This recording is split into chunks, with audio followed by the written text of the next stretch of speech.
Regardez ça. Est-ce que l'on parle suffisamment de ces petites touffes qui poussent? N'est-ce pas un vrai signe de biodiversité? Ouais, je me moque, mais c'est des résistants. Regardez ça. Regardez ça. Il a soulevé le béton. C'est la première fois de ma vie que mes cheveux et ma barbe sont au même niveau. Je vais finir par ressembler à une boule.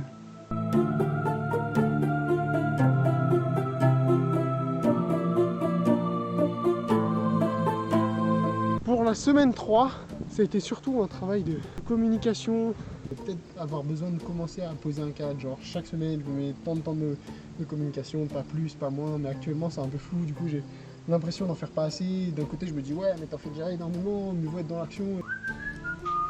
Recherche de futurs chantiers, on va pouvoir très bientôt commencer à mobiliser. Il y a 2 chantiers qui sont prévus pour mai et juin. Malheureusement il manque quelques confirmations et ça je vous précise tout ça dans quelques semaines. Bref, surtout du travail intellectuel derrière un ordi. Cette semaine aussi, j'ai réalisé des interviews pour le média primaire, donc des interviews des agriculteurs que je rencontre. Je vous en parlerai dans une autre vidéo. Si ça vous intéresse, dites-moi en description. Place au bilan, comme toutes les semaines. Déjà, un gros point que j'aimerais garder, c'est le formulaire de satisfaction que j'ai créé à la fois pour les retours sur la vidéo, mais aussi le retour sur le projet. En fait, je trouve ça hyper efficace. Juste là, tout de suite, j'ai pu avoir déjà des retours de votre part. Déjà, merci à tous ceux qui ont fait des retours. Dans ces retours, on m'a par exemple demandé de préciser la répartition horaire de mon ouvrage. Je m'étais mis le défi le premier mois, passer qu'1 heure d'ouvrage sur le projet.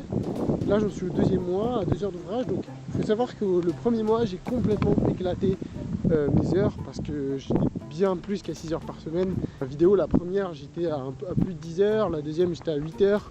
Là, j'espère faire moins. Même le fait de travailler peu, c'est pas forcément facile. Donc comment je me sens? Les sentiments après cette semaine sont assez mitigés.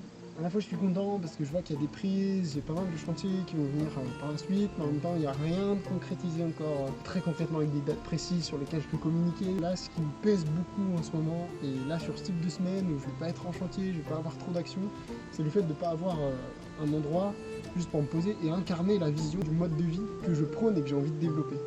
Regardez-moi tous ces bâtiments qui poussent, c'est un peu comme une forêt finalement.